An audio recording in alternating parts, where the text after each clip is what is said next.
everyone. Welcome to our podcast. It's called Metacratic, and today is our pilot episode. We're going to be talking about the opioid crisis, and we're going to talk about the ethics of prescribing opioids to individuals who may not necessarily need them. We're going to have a semi-structured discussion, starting with opioid prescription in Ontario specifically. So just to give you a little bit of a background info on it, Ontario has reported a rising proportion of fentanyl-related deaths, and in 2016 there were 867 apparent opioid-related deaths. From 2012 to 2016, the proportion of deaths involving fentanyl specifically increased from 26 to 41%. Although this is just some general info on fentanyl, we also know that pretty much every class of opioids does create a lot of susceptibility to being abused and creating a lot of opportunity to overdose because of this recreational use. So together we're just going to have a discussion on why we think that opioids should not be prescribed, or if they are being prescribed, who specifically needs to monitor it. Is it the government? Is it the individual? Is it the pharmacist? And yeah, we're kind of just going to try and get to the bottom of this together.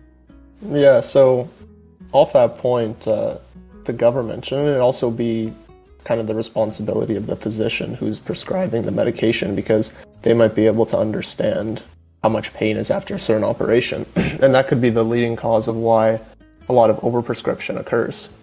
That's true. I mean, I feel like there's a lot of levels to prescribing medication, right? It should definitely be appropriate to the condition that is trying to be treated. And so the first kind of reference for that is definitely going to be what the doctor is saying that the condition actually is. But then we do need to go through a lot of different levels, as we know, in healthcare to actually get the specific person, the specific medication they need or / want. And so when we talk about like government, it's more so what kind of medications are available because of government regulation, right? We might not have all the opioids that another country might have. We might have it a bit more regulated here in Canada, and then which one of those can be prescribed by a doctor in Ontario, and then which one of them can actually be like argued against by a pharmacist who doesn't want anyone to be able to come in and get them for a number of reasons. Maybe they're expensive to get for that pharmacist, or maybe they just are personally against prescribing them. So yeah, what do you guys think?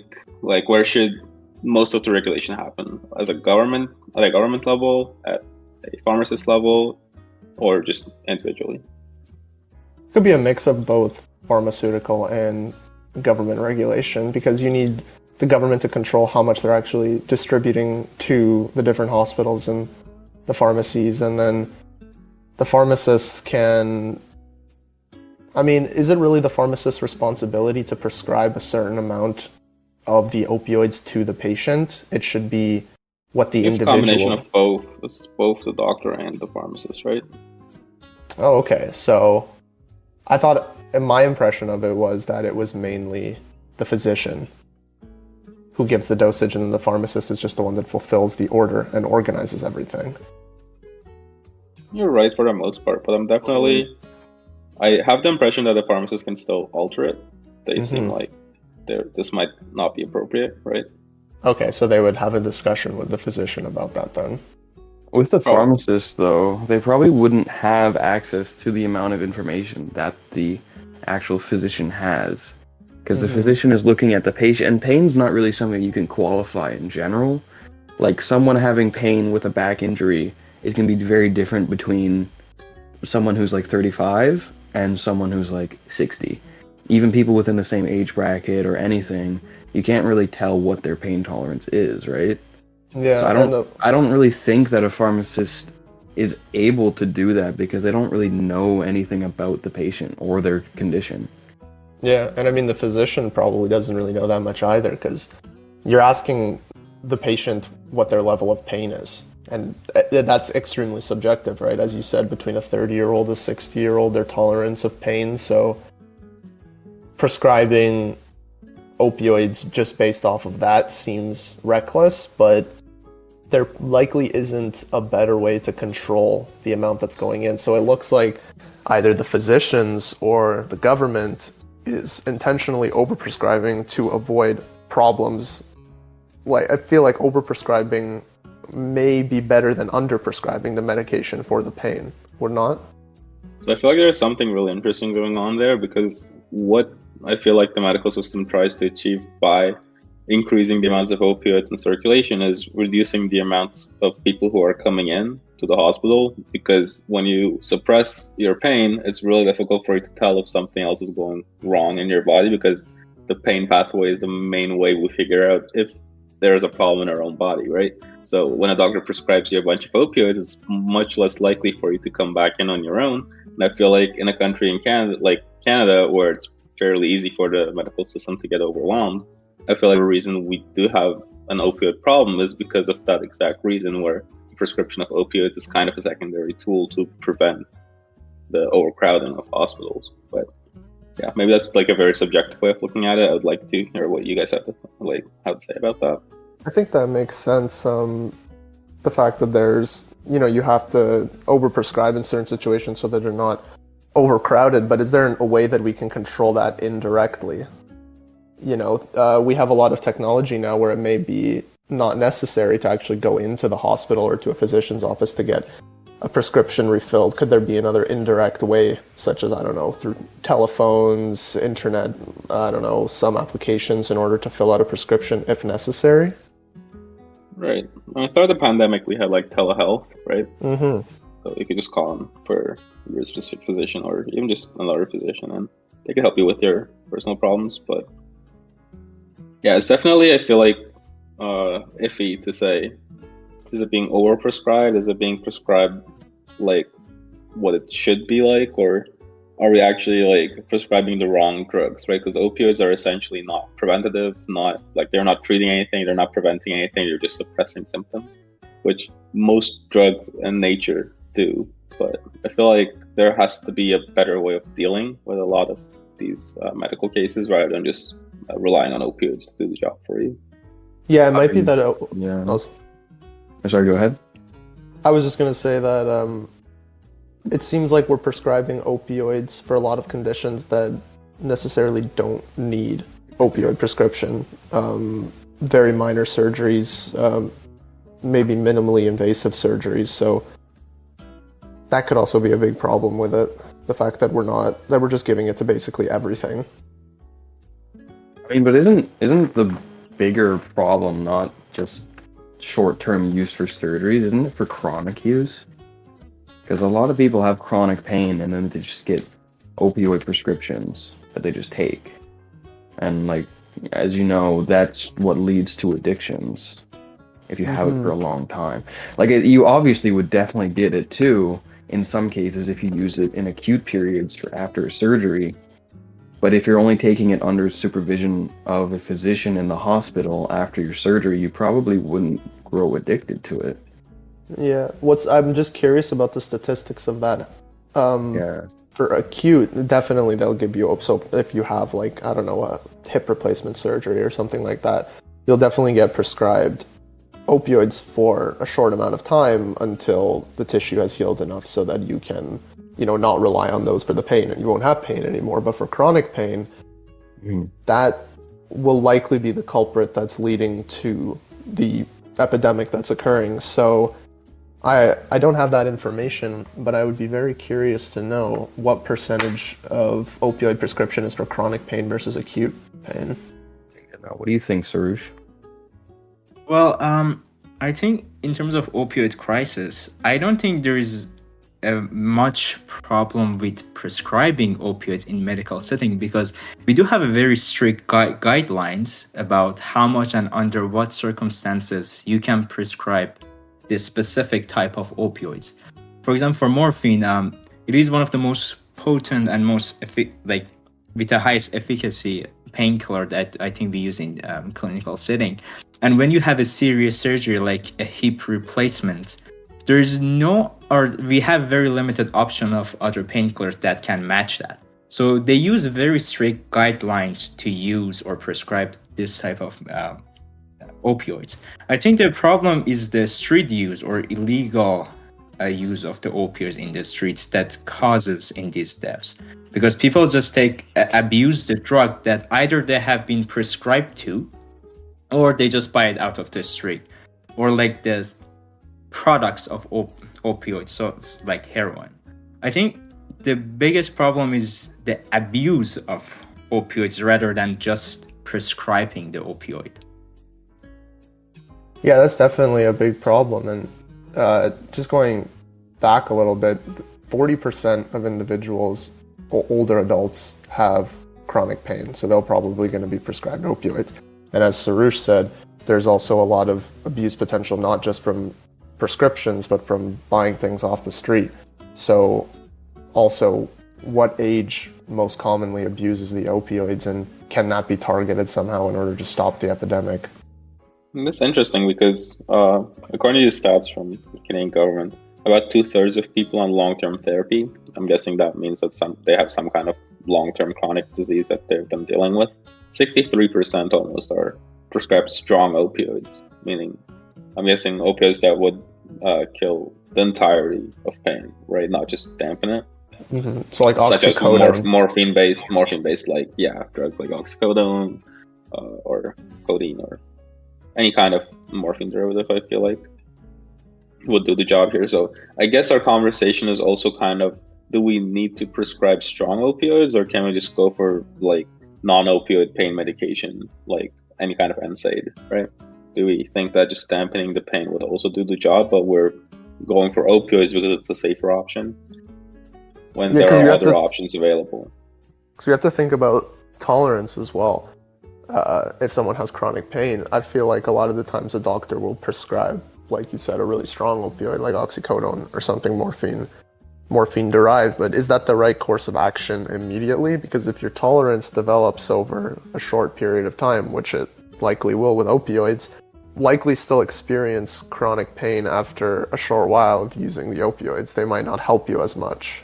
So is it better to start off with weaker analgesics, maybe not even opioids, to see their effect, and then slowly build up if the pain gets worse, or figure out particular regimens that are specific to individuals so that they can properly control their pain, right? So not everyone's going to be the same. So should we be prescribing the exact same amount of prescriptions and high-strength opioids for every single person? I don't think so. So I agree. I feel like we should definitely start off with weaker options, and then if the person keeps on coming in with repeated, well, they don't need to keep on coming in, right? Like, we'll pretty much immediately know if the weaker analgesic is not enough to treat their chronic pain. They'll probably be like, yeah, it didn't work, right? It's just going to be like a trial and error kind of thing. Now, ethically, we need to talk about if, like, I think that's a really big point, right? The reason we probably prescribe strong opioids is because we don't want the patient to feel that pain at all.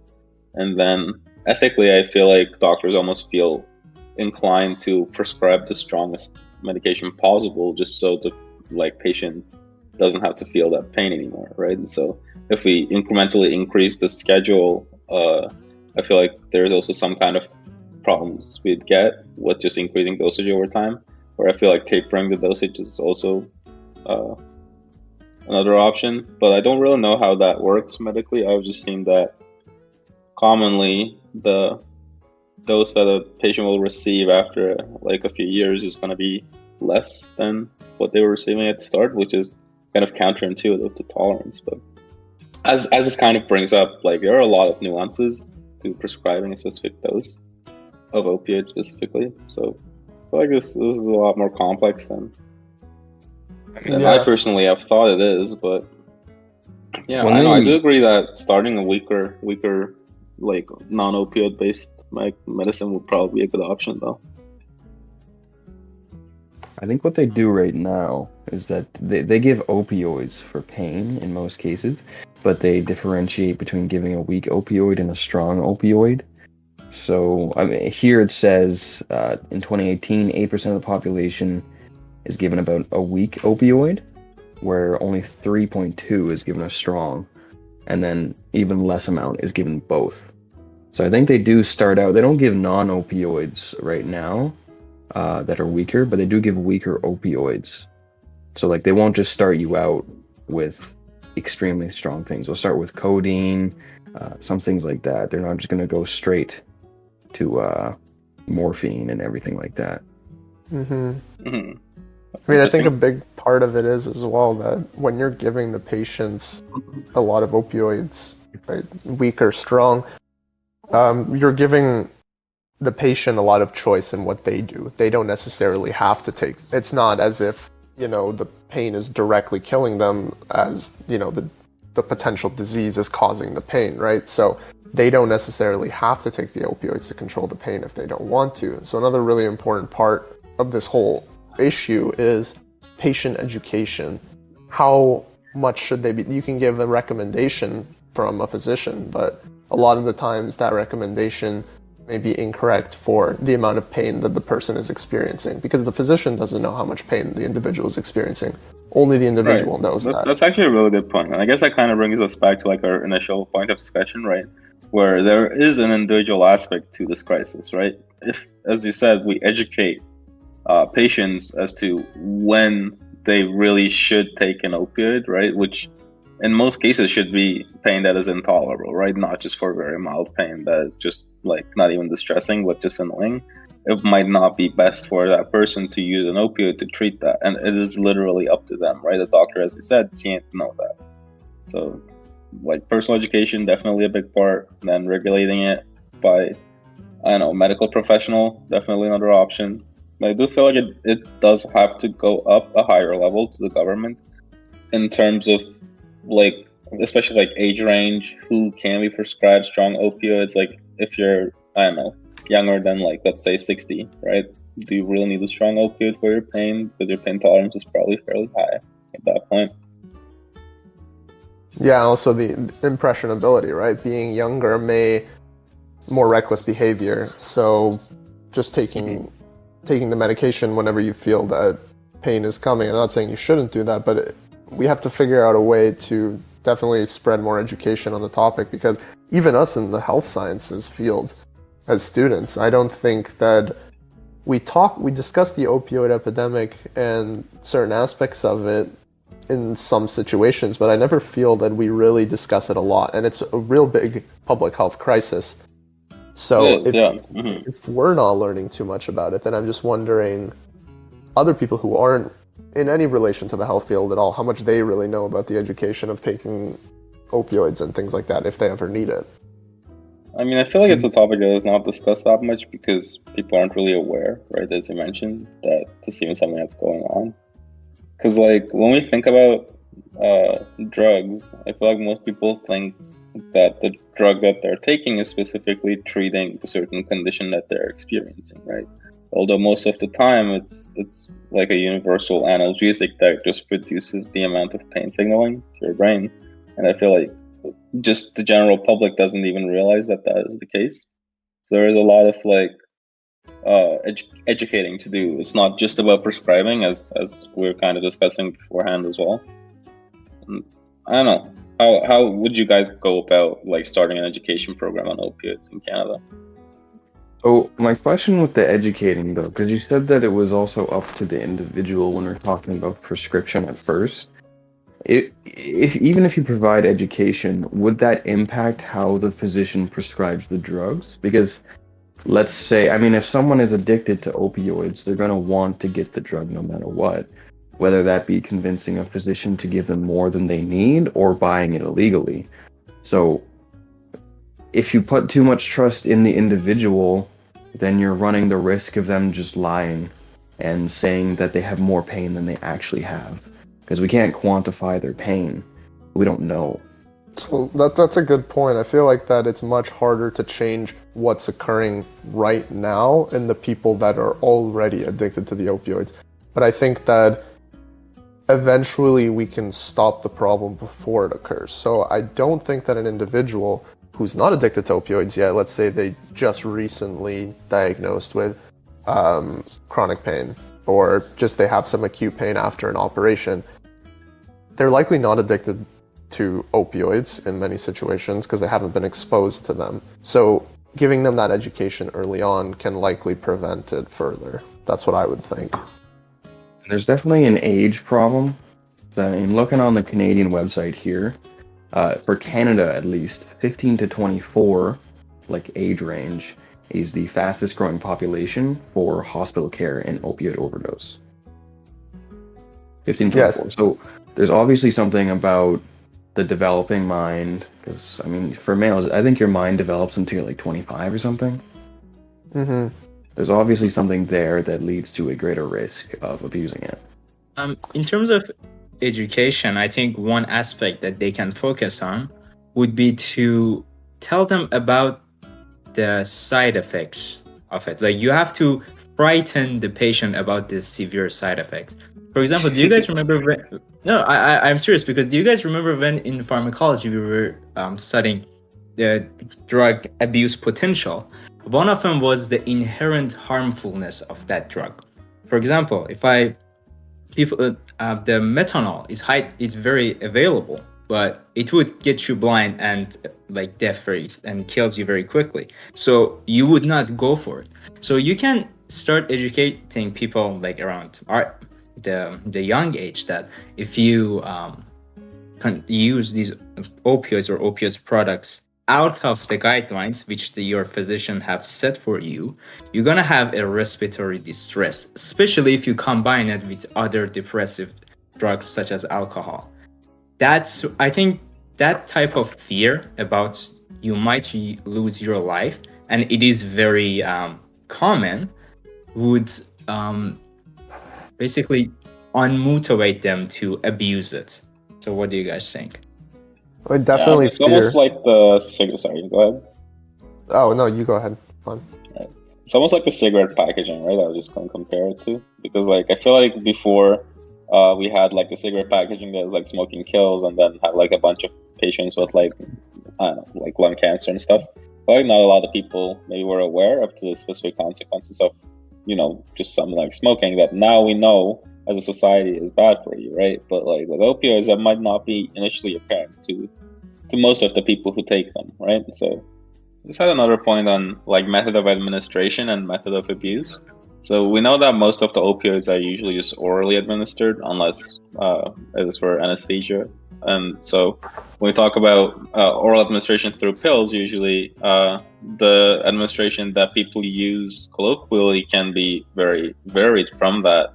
So if we kind of regulate how a drug can be ingested, making it essentially more difficult for them to administer it in a manner that creates more euphoria for them. But I think Soroush had some insight that he researched about how people kind of use it recreationally, opioids. Well, as we all know that if you smoke it or inject it, you basically increase the bioavailability of that drug. And so it depends on the specific type of opioids they abuse. It can be in liquid form, which we know as heroin. But it's quite viscous, a little bit more than a liquid. So they inject it in, and that's, as we know, it's 100% bioavailability. But the most common method, because obviously you cannot get a syringe that easily, which is clean. So most people smoke it, actually. And it's funny because they do not just burn it like you use for cigarettes or marijuana. They use a small, or not a small, but like a medium-sized rod, like a metal rod. They would heat the tip of the rod, and then they put that on the drug. So you make a gentle burn, which produces a smoke, and then they smoke that, and like possibly with one nostril to just inhale the most out of that freak drug. And that's really interesting. So like, what are the benefits of inhaling it this way? Is it just greater bioavailability, or does it also come with some added side effects that are more beneficial? Do you have any research on that or no? Yeah, so it's funny because when most people are aware. It's surprisingly interesting that most people are aware that injecting it is a worse way of doing it, because first of all, most people don't know how to inject it. You can inject it to like a muscle or vein, or it can be subcutaneous. So most people don't risk with that. But smoking is, as we know, it's way easier to use. So most people go for that. And the benefits for them, for abusers of smoking, is that when they inhale the smoke and they keep it in their sinuses, it probably takes them less than 10 seconds to get the effects. It has way more absorption, and the high that they experience is, it's not longer lasting, it's actually shorter lasting, but it would comes into effect very quickly. for injecting it, because it goes directly to the bloodstream, it's gonna be a way more intense and more rapid high. So it's a basically benefit to risk ratio here. They know that injecting it, it's gonna harm them, but they also know that it's gonna result in a stronger high, a more lasting high, and more rapid high. Mm-hmm. So and does that increase the dangerousness or danger of the actual drug? 100% bioavailability means that it is way more easier for you to have a respiratory distress. But also, obviously, it's going to be a dirty needle used by multiple individuals at the same time, which, as we know, is going to increase the risk of HIV infection, which is very common among heroin users. I do not know that many forms of opioids that can be injected other than heroin. So most people go for that when the other opioids fail to satisfy their addiction. So that's a really good point, right? The last one you made. Not a lot of opioids can be administered in these specific ways. It has to be something that can be administered in that way for you to abuse it that way, right? Obviously. So if you can kind of like modify the opioids that are being made available to the public to only be administered, let's say through like an oral pill, right? I feel like we could avoid a lot of this like abuse, because it is not possible to, let's say, smoke it because there is some kind of, I don't know, toxic effect that would happen if you try to do that with a specific drug. So I feel like it's interesting. Yeah, so I feel like we should probably also regulate like what kinds of drugs we put on the market in terms of abuse potential. That's a good point, but unfortunately, people or basically abusers have a way to pass that, which is they would mix it with other drugs, specifically with other CNS depressive drugs like alcohol. For example, methadone is one of the most common opioids that they use it illegally. They can buy it illegally or just get it from a clinic and then abuse it. And sometimes, because as we know, the methadone euphoria effects is way more limited, they would drink it with alcohol. Even though it's a pill, like it is edible, so you would have the first pass effect on it. They would consume it with alcohol, so they would have a synergic effect in their CNS. So they would still get it high, but with other riskier administration methods. So that just seems like you're limiting the therapeutic effects a lot and then raising the negative side effects by a lot. So that could also be a huge problem, because that could lead to much higher rates of respiratory depression. Yep. So then providing the opioids with something like naloxone wouldn't work. Yeah, so I don't know if, how would you treat that with the we use naloxone with buprenorphine right now, right? Yes. It's an antagonist, so it's going to stop them from injecting it, because if you take it orally, naloxone is deactivated by the first pass. So do you think it would be a similar thing if you use that with other forms of opioids as well, or do you think it wouldn't be effective? I feel like it would be, because methadone, heroin, and all those things would affect the same opioid receptors, and so I feel like naloxone would be able to antagonize the exact same spots where methadone would attack. So theoretically, I feel like it should be the same effect. If they take the oral methadone anyways, naloxone wouldn't really do anything, right? And then they would just, like Soroush said, they would drink alcohol or use other CNS depressants, which would probably kill them. And also, we should consider that for Naxalon, which is an antagonist, they can simply just take a larger dose of methadone, so it would outcompete the antagonist for that receptor. And obviously, they can still mix it with alcohol, so they can still surpass that by consuming a way larger dose of methadone, which obviously put them at a high risk of respiratory distress. But I think if you, like, how do I say this? Like, even if you put any type of regulation, any sort of a new version of that drug, they would find a way to abuse it. Right. Like, yeah, people find a way to abuse drugs, right? That's kind of like, it's something we can't avoid. You're really right about that.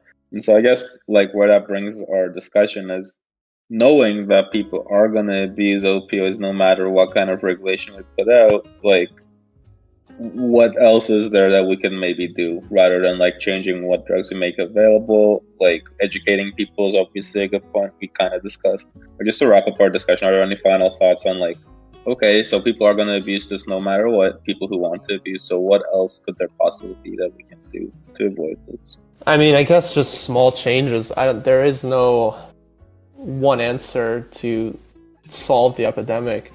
By limiting the amount of people that become addicted to these drugs, I believe that the influence that it has on other people will be reduced. So I think it has to be something that we change slowly over time, and hopefully eventually education will be high enough, the incidence of death and abuse are going to be lowered to a point where it won't influence new users to become completely dependent on these drugs. So I don't really have any other answer for that in my opinion, but if anyone else has another idea.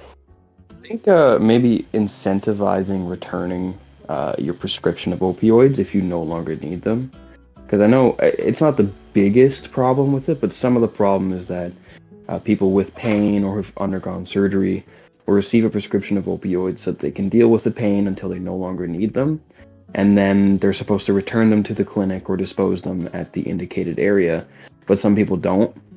And they just either throw them out or they keep them. And then that can obviously lead to them being picked up by someone who shouldn't have them. Or even the person who was prescribed them taking them for longer than they need to, just because they want that feeling of euphoria. So maybe if you do some kind of incentive to return these prescriptions once they're done, it might slightly lower the incidence of abuse rates, though I don't think it would actually stop it. I do have a direction. Oh, sorry. No, you go ahead.